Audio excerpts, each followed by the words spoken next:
Bismillahirrahmanirrahim. Assalamualaikum warahmatullahi wabarakatuh. Innal hamdalillahi nahmaduhu wa nasta'inuhu wa nastahdihi wa natubu ilaih wa na'udzu billahi min shururi anfusina wa min sayyiati a'malina. May yahdihillahu fala mudilla lahu wa may yudlil fala hadiyalah. Wa asyhadu an la ilaha illallah wahdahu la syarika lah wa asyhadu anna Muhammadan 'abduhu wa rasuluhu la nabiyya ba'dah. Qala Allah Ta'ala fi kitabihil karim, ya ayyuhalladzina amanu taqullaha haqqa tuqatih wa la tamutunna illa wa antum muslimun. Ya ayyuhan nasu taqu rabbakum alladzi khalaqakum min nafsin wahidah wa khalaqa minha zawjaha wa batha minhuma rijalan katsiran wa nisaa'a wattaqullaha alladzi tasaaluna bihi wal arham innallaha kana 'alaikum raqiba. Ya ayyuhalladzina amanu taqullaha wa qulu qawlan sadida yuslih lakum a'malakum wa yaghfir lakum dhunubakum wa may yuti'illaha wa rasulahu faqad faza fawzan 'azima. Amma ba'du, fa inna asdaqal hadithi kitabullah wa khairal hadi hadi Muhammadin sallallahu alaihi wa alihi wasallam wa syarrul umuri muhdatsatuha fa inna kulla muhdatsatin bid'ah wa kulla bid'atin dhalalah wa kulla dhalalatin finnar. Alhamdulillah, marilah kita senantiasa bersyukur kepada Allah Subhanahu wa taala, senantiasa memuji Allah Azza wa Jalla atas limpahan rahmat yang Allah masih berikan kepada kita, yang Allah juga banyak memberikan kita nikmat-nikmat, baik nikmat duniawi maupun nikmat ukhrawi seperti iman dan Islam. Kemudian salawat serta salam semoga selalu terhaturkan kepada panutan kita Nabi besar Muhammad sallallahu alaihi wasallam dan kepada para keluarga beliau, para sahabat beliau dan para pengikut beliau sampai hari kiamat. Amin ya rabbal alamin. Insyaallah di pagi ini kita akan membahas sebuah bab yang baru, yaitu tentang tayamum. Sebelumnya kita sudah membahas tentang berwudu ya. Dan wudu adalah mengangkat hadas kecil. Kemudian juga kita sudah membahas tentang mandi junub, dan itu adalah untuk mengangkat hadas besar. Dan wudu dan mandi junub itu adalah bersuci dengan menggunakan air. Kemudian Allah Subhanahu wa taala ya memberikan keringanan kepada seorang muslim, entah dia ingin sholatkah, ingin tawafkah dan seterusnya. Kalau dia tidak bisa menggunakan air, entah tidak memiliki air ketika itu, atau ada air namun dia memiliki penyakit yang tidak boleh kena air, maka di sini terdapat keringanan dari Allah Subhanahu wa taala agar dia bisa salat tidak menggunakan air, maka bersucinya dengan tayamum. Mungkin di tempat kita di Banjarmasin ini yang punya gelar kota 1000 sungai, kita tidak akan kekurangan air ya. Masya Allah, subhanallah, sangat banyak air, sangat banyak sungai dan seterusnya. Namun, terkadang ada sebagian muslim, sebagian orang yang tidak bisa menggunakan air. Bukan karena airnya tidak ada, namun karena penyakit. Entah penyakit kulit ya, seperti cacar air, cacar api. Yang kalau kena kulit, ya air, maka penyakitnya akan bertambah. Ataupun jenis-jenis penyakit yang lain seperti kena luka bakar dan seterusnya. Nah, maka bagaimana kalau dia ingin sholat?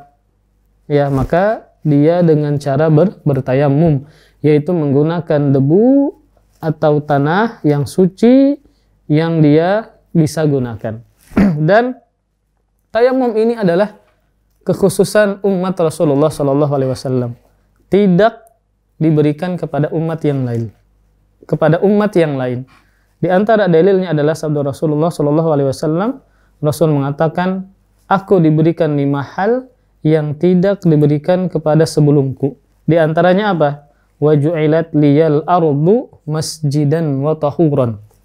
Dan dijadikan untukku, wa ju'ilat liyal ardu, dan dijadikan untukku tanah itu masjidan, tempat untuk sholat, dan juga tahuran, bisa dijadikan sebagai alat bersuci.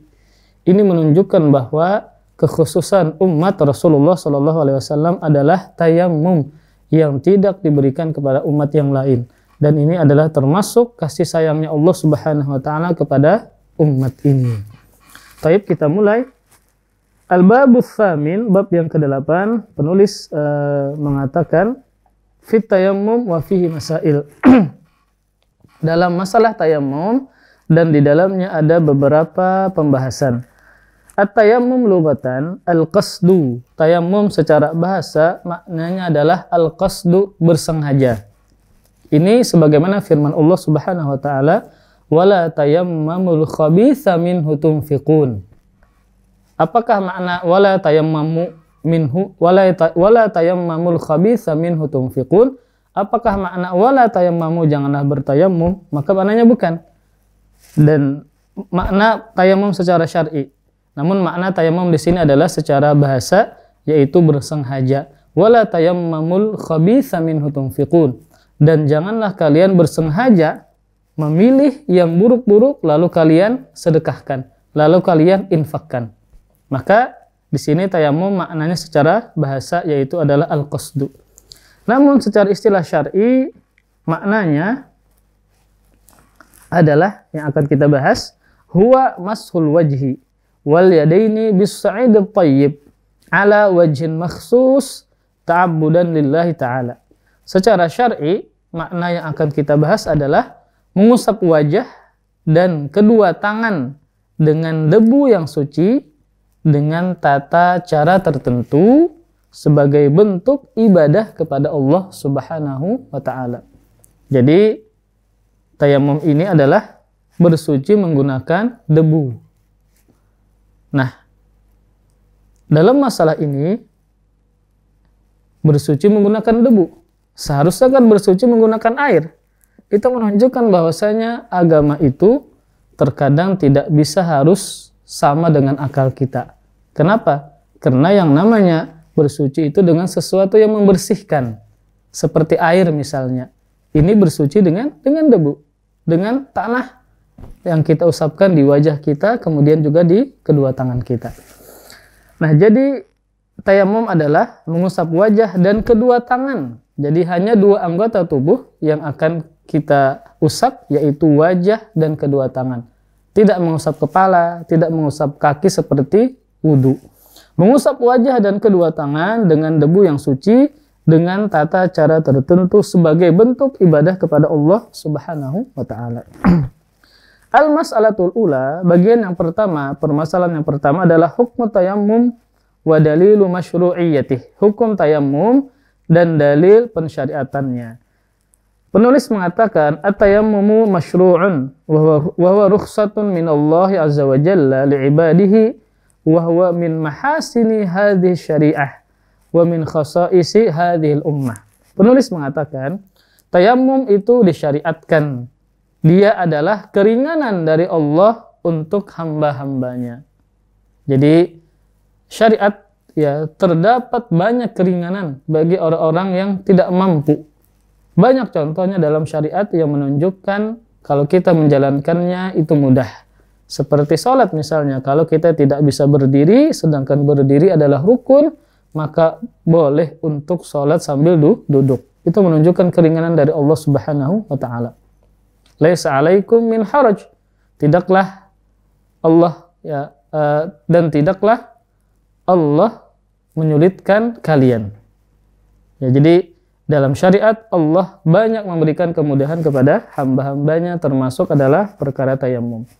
Kemudian penulis mengatakan dia termasuk salah satu kebaikan syariat Islam dan kekhususan umat ini. Jadi juga di sini penulis mengatakan bahwa termasuk kekhususan umat ini adalah perkara tayammum. Liqaulihi ta'ala, karena firman Allah Subhanahu wa taala ini adalah dalil pensyariatan tayammum. Allah Subhanahu wa taala berfirman, "Ya ayyuhalladzina amanu idza qumtum ilas salati faghsilu wujuhakum wa aydiyakum ilal marafiqi wamsahu biru'usikum wa arjulakum ilal ka'bayn. Wa in kuntum junuban fatahharu wa in kuntum maradha aw ala safarin aw jaa ahadun minkum minal gha'id aw lamastumun nisa falam tajidu ma'an fatayammamu sa'idan thayyiban famsahu biwujuhikum wa aydikum min ma yuridullahu liyaj'ala 'alaikum min haraj walakin yuridu liyutahhirakum wa liyutimma ni'matahu 'alaikum la'allakum tashkurun. Kata Allah Subhanahu wa taala, wahai orang-orang yang beriman. Allah memanggil kita dengan sebutan wahai orang-orang yang beriman.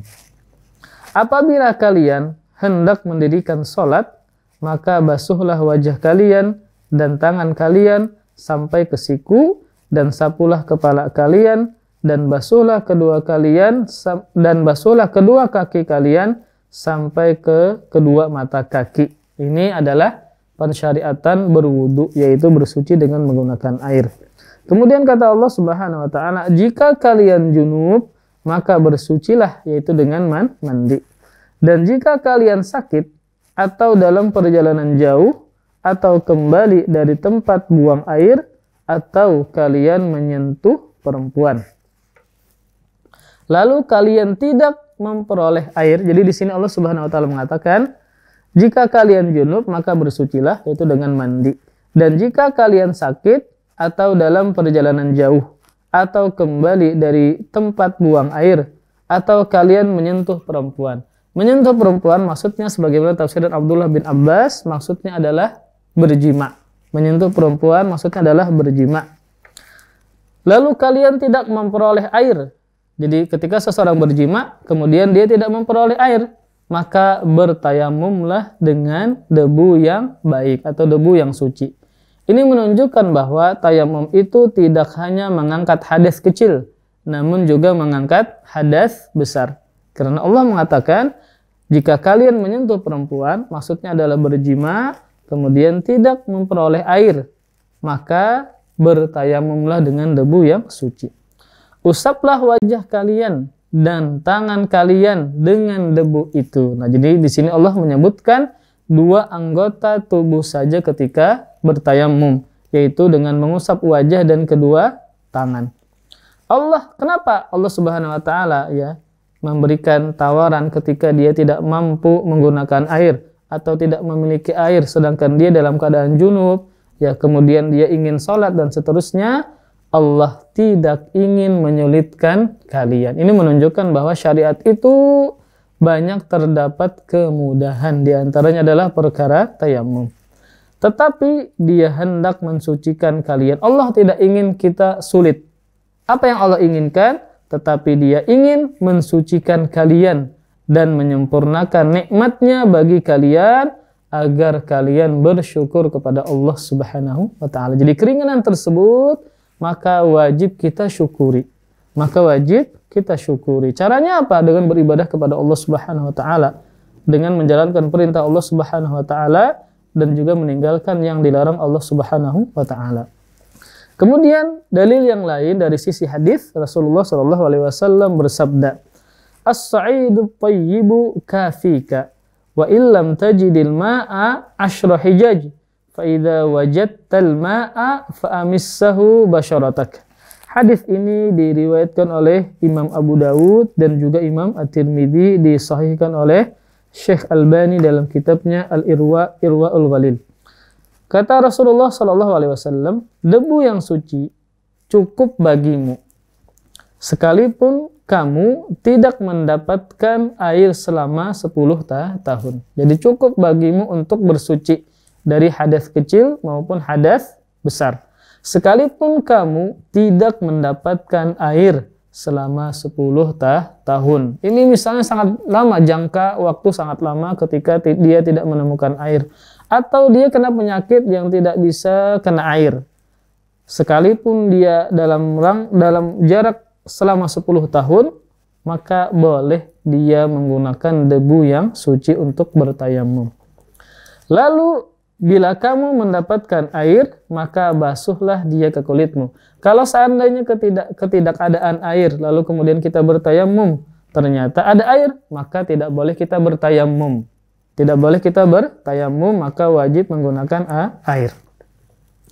Dan juga sabda Rasulullah sallallahu alaihi wasallam, "Ju'ilat liyal ardu masjidan wa tahuran." bumi dijadikan untukku sebagai tempat bersujud, yaitu sholat ya, dan alat bersuci. Jadi kita bisa bersuci dengan menggunakan tanah atau debu yang suci. Kemudian dalil yang lain juga ada salah seorang sahabat Nabi Shallallahu Alaihi Wasallam yang bernama Ammar bin Yasir. Jadi beliau junub ya, kemudian tidak menemukan air. Kemudian beliau apa yang beliau lakukan? Beliau guling-guling di tanah. Beliau guling-guling di tanah. Kenapa? Karena meyakini bahwa yang namanya bertayamum itu adalah dengan sama seperti mandi dengan air, menyiram ke seluruh tubuh kalau kita dengan air. Jadi beliau berguling-guling di tanah.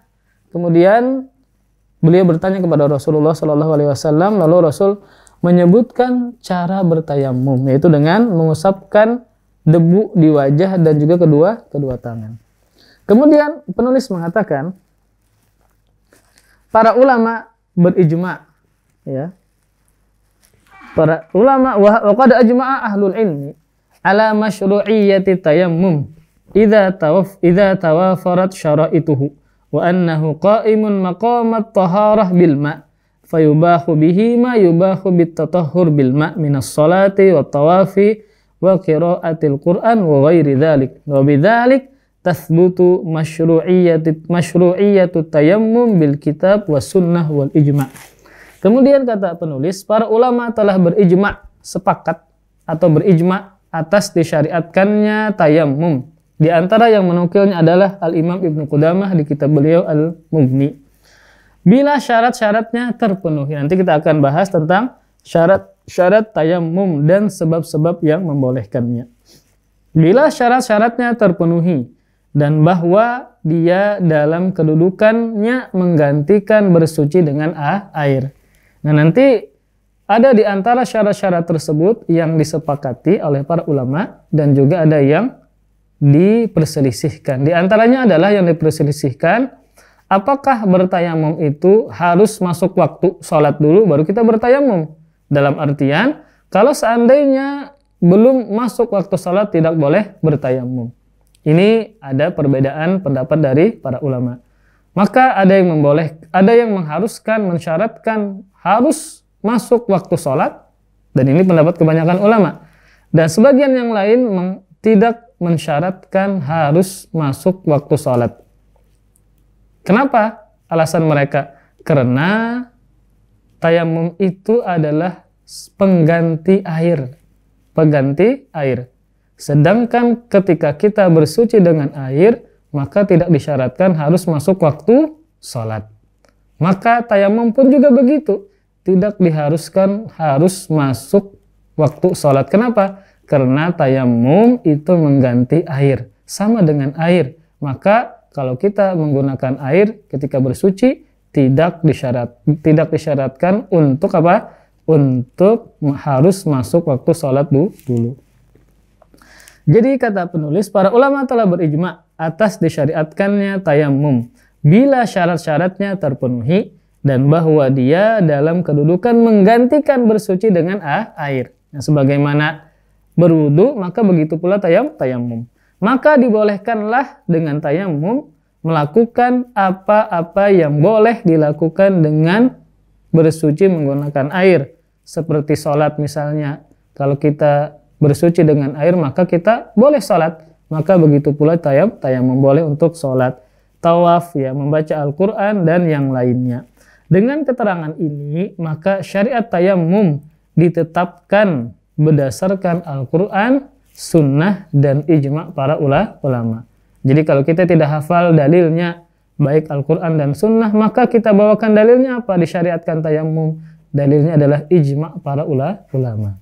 Kemudian bagian yang kedua dalam bab ini adalah syarat-syarat tayammum dan sebab-sebab yang membolehkannya. Maka tidak sembarangan, ada syaratnya, ada sebab-sebabnya. Maka tidak boleh kita langsung tayammum nih, enggak. Kita harus tahu dulu syaratnya apa, kemudian sebab-sebab yang membolehkannya, agar kita benar-benar berilmu dalam masalah ini, ya. Jangan sampai kita punya penyakit ringan langsung bertayamum. Contoh gatalan misalnya, nggak bisa kena air. Padahal kalau kena air pun tidak terlalu berbahaya. Memang ada sedikit mudarat, tapi cuma sedikit ya. Kalau kita kasih bedak gatal, selesai. Kita oleskan, selesai. Tidak terlalu parah kalau kena air. Maka harus juga kita mengetahui apa syaratnya, apa sebabnya, sehingga kita tidak bermudah-mudah langsung ke tayamum. Padahal dia mampu menggunakan air, kalaupun mudarat itu ringan saja misalnya, maka tidak boleh langsung ke tayamum. Bagian kedua adalah syarat-syarat tayamum dan sebab-sebab yang membolehkannya. Penulis mengatakan, yubahu tayammum indal ajzi an isti'malil ma' imma li faqdihi aw li khawfid darar min isti'malihi li maradin fil jismi aw shiddati bardin li hadithi Imran bin Husain. Kata Rasulullah sallallahu alaihi wasallam, "Alaika bis sa'idit thayyib fa innahu yakfika wa sayati mazidu bastin lidzalik ba'da qalil." Penulis mengatakan, tayamum diperbolehkan saat tidak mampu menggunakan air. Baik karena dia memang tidak ada, jadi tidak mampu menggunakan air. Ini dua pemahaman. Baik karena memang tidak ada airnya, ya, atau karena takut bahaya bila menggunakannya. Baik karena faktor tidak ada air, contoh misalnya di dalam pesawat ya, ada air namun cukup untuk minum saja misalnya. Maka kalau misalnya di pesawatnya ada debunya, ada tanahnya, maka boleh untuk digunakan. Nah, contoh yang lain adalah karena sakit pada badan atau dingin yang keras atau dingin yang sangat kuat. Contoh misalnya kita berada di kutub utara misalnya, sangat dingin. Kalau kita menggunakan air, wah kita sakit. Kenapa? Karena airnya sangat dingin. Maka boleh untuk bertayamum. Karena ini bakalan memberikan kita mudarat, bahaya kalau menggunakan air. Apalagi junub misalnya, di kutub utara junub, subhanallah.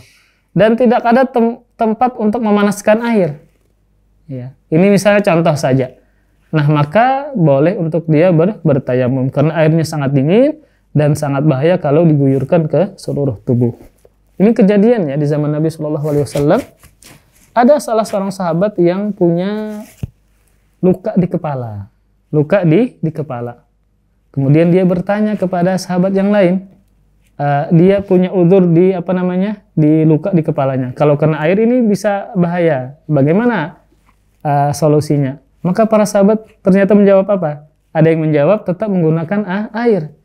Akhirnya sahabat ini tetap, dan dia junub ya, kemudian dia mandi dengan ke seluruh tubuhnya sehingga mengenai luka yang ada di kepala. Akhirnya apa? Sahabat tersebut meninggal dunia. Ini bahaya sekali ketika berfatwa namun tidak benar, ya. Bahaya sekali. Jadi ketika seseorang memiliki luka yang ada di kepalanya, maka ada hukum yang tertentu. Jadi ketika seseorang itu dalam kondisi yang tidak normal seperti sakit misalnya, maka ada hukum-hukum yang berbeda dengan yang normal. Ketika dia sakit misalnya ada di kepalanya luka, maka yang kita siram adalah bagian yang sehat. Maka yang luka yang diperban maka tidak kita siram, bahaya ya. Maka ini ada hukum-hukum yang tertentu ketika dia dalam kondisi yang tidak normal. Kemudian penulis mengatakan ya, berdasarkan jadi tayamum itu dibolehkan saat tidak mampu menggunakan air. Ini berdasarkan hadis Imran bin Husain radhiyallahu taala anhuma.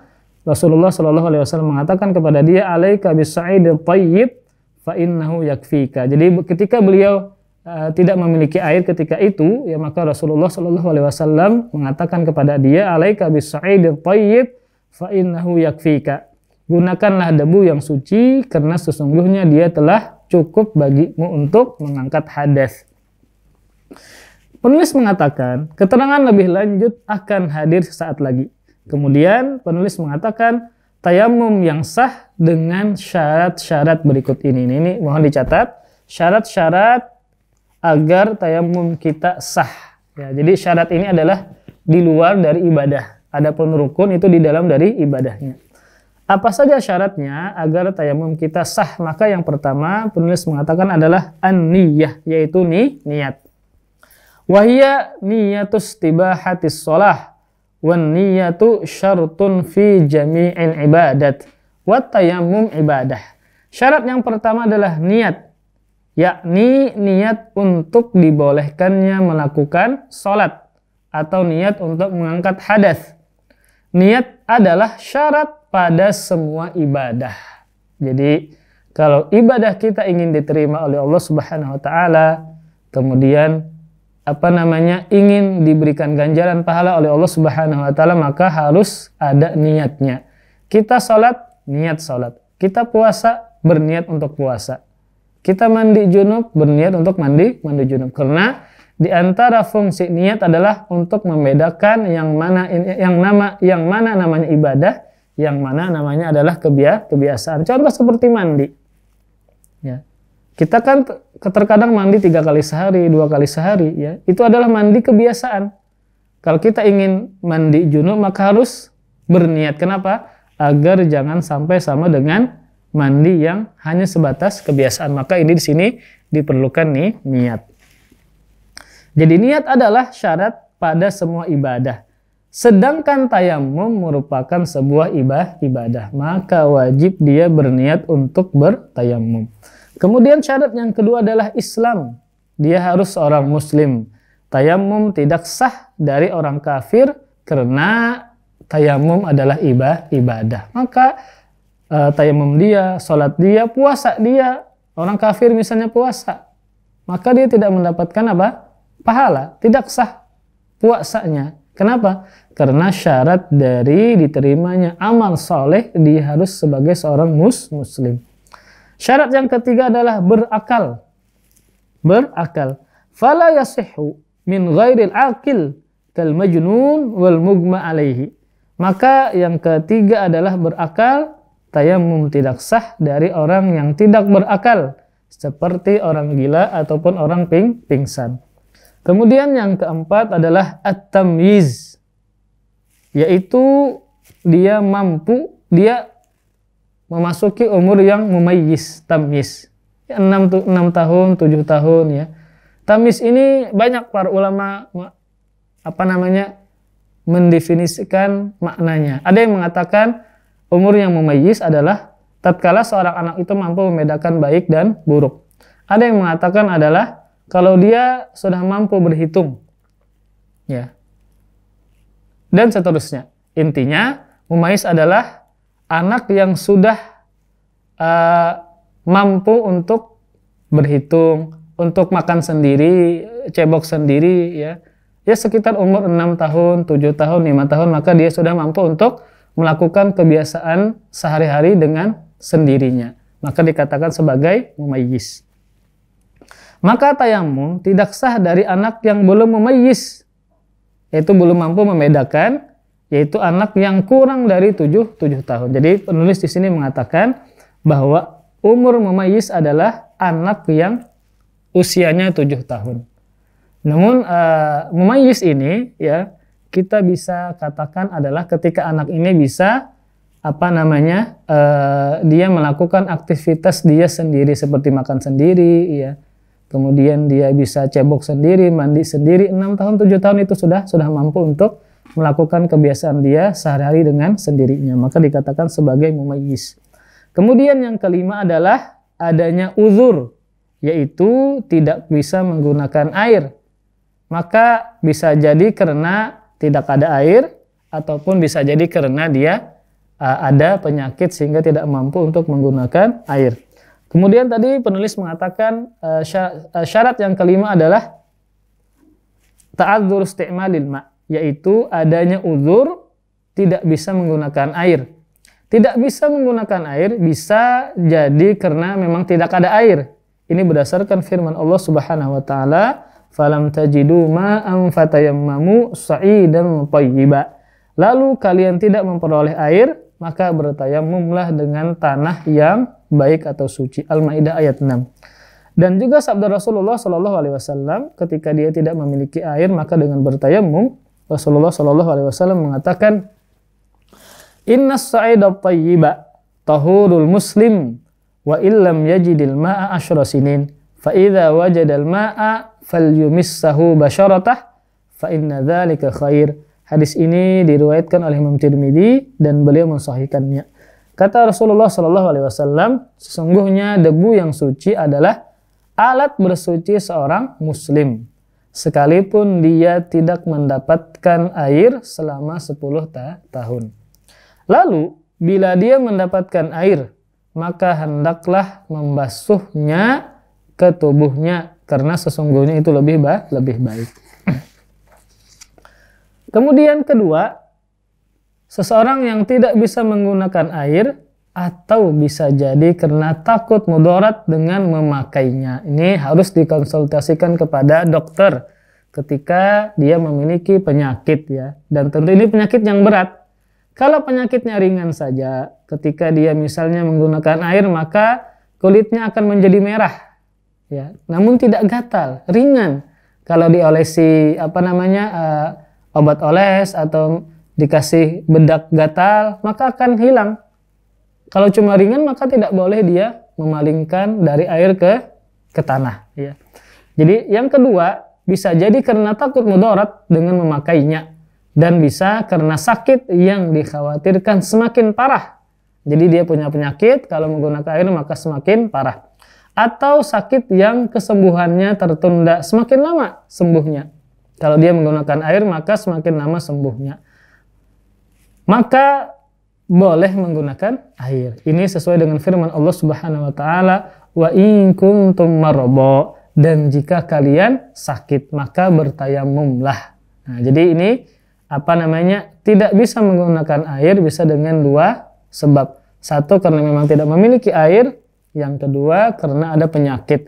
Nah, karena adanya penyakit ini, kalau kita gunakan maka penyakitnya bertambah parah, atau kalau kita gunakan maka penyakitnya semakin lama sembuhnya.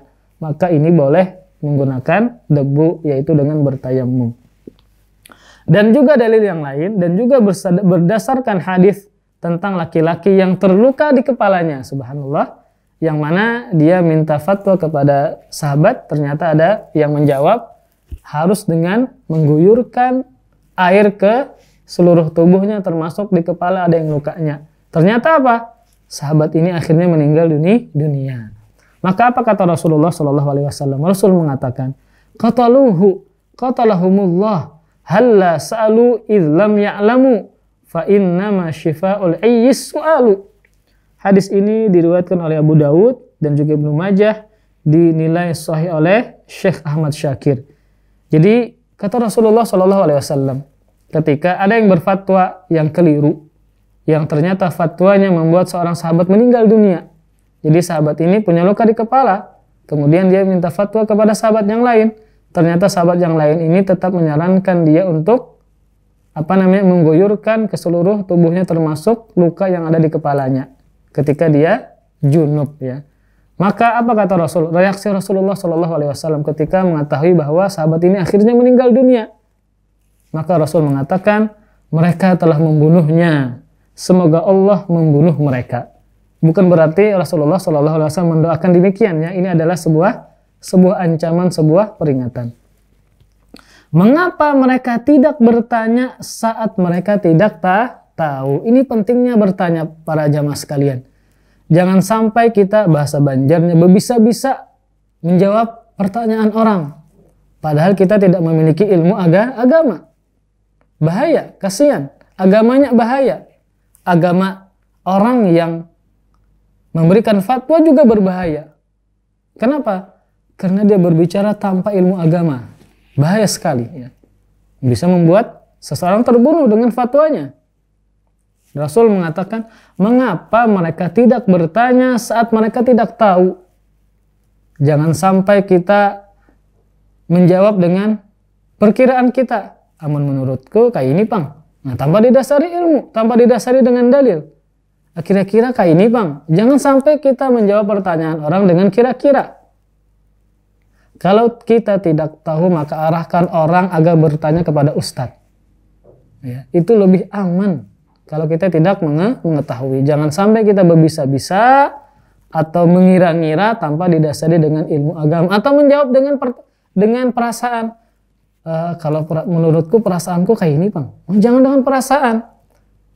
Ilmu itu tidak didasari dengan perasaan. ilmu itu didasari dengan dalil. Ilmu didasari dengan Alkitab dan Sunnah. Jangan sampai kita menjawab dengan perasaan kita. Kenapa kata Rasul? Karena sesungguhnya obat ketidaktahuan, obat kejahilan itu adalah dengan bertanya. Makanya kita lihat para sahabat Nabi Shallallahu Alaihi Wasallam sering bertanya kepada Rasulullah Shallallahu Alaihi Wasallam. Betapa luar biasa jasa para sahabat. Dengan banyaknya pertanyaan mereka kepada Rasul, maka kita banyak mengetahui ilmu agama dari para sahabat Nabi, dari pertanyaan para sahabat. Kemudian yang ketiga, tidak bisa menggunakan air karena faktor bisa jadi karena udara yang sangat dingin. Nah, contoh misalnya berada di musim dingin ya, atau alhamdulillah ya di Indonesia ini tidak ada musim dingin. Ini contoh misalnya kita berpergian ke Timur Tengah misalnya, atau ada misi apa, tugas misalnya pian dikirim ke kutub utara situ misalnya. Lalu kalau dia menggunakan air maka akan sangat kedinginan. Ya, tidak ada alat untuk memanaskan air misalnya. Jadi seseorang yang tidak bisa menggunakan air bisa jadi karena udara yang sangat dingin yang dikhawatirkan bisa membahayakannya atau membuatnya mati disebabkan menggunakan air dingin tersebut. Maka ini dibolehkan untuk bertayamum.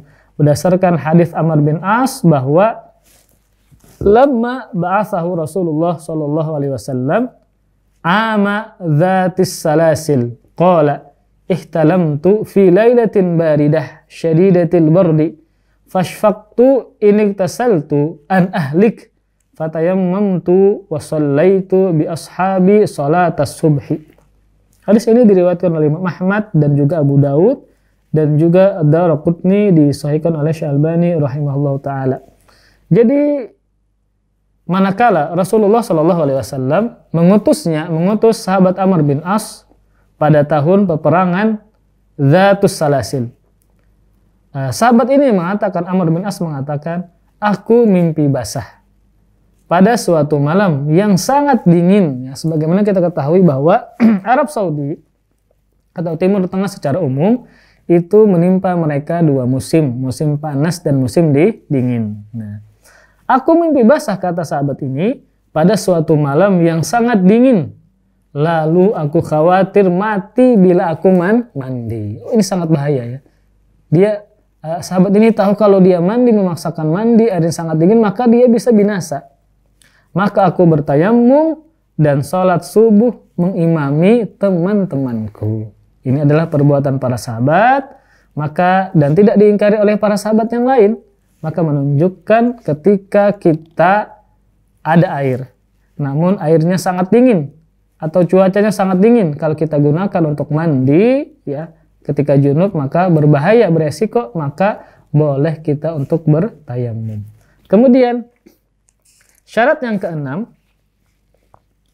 hendaklah bertayamum dengan menggunakan tanah yang suci, ya.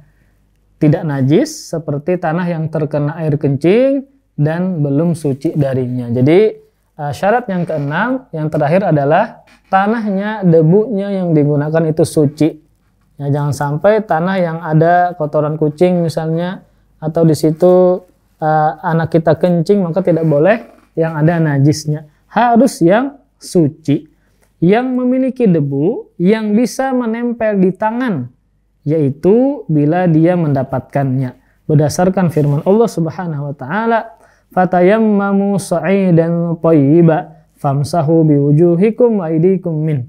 Maka bertayamumlah dengan debu yang baik atau suci atau bersih, sapulah muka kalian dan tangan kalian dengan debu itu. Maka dengan debu yang kering, ya. Maka dengan debu yang menempel di dinding kah, atau di lantai kah, atau di kasur kah, kalau ada tanahnya debunya maka boleh digunakan.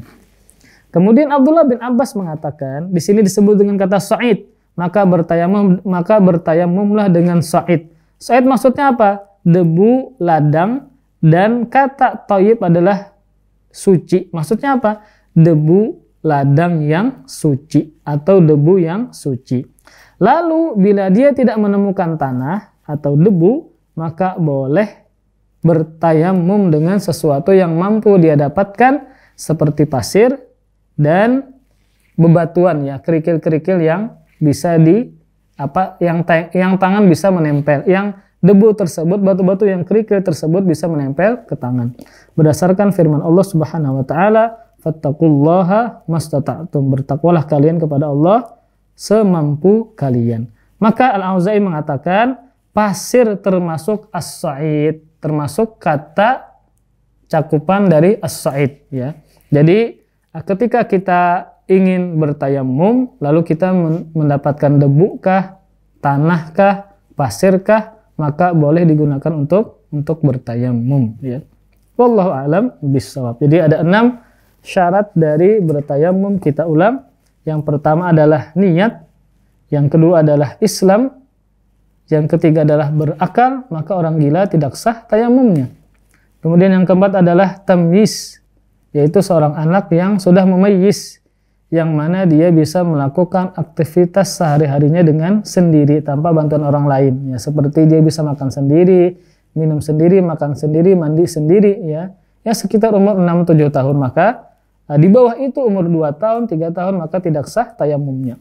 Kemudian yang kelima adalah adanya uzur untuk menggunakan air, entah karena tidak ada air, entah karena ada penyakit, atau cuaca yang sangat dingin sehingga kalau dia menggunakan air maka dia akan binasa.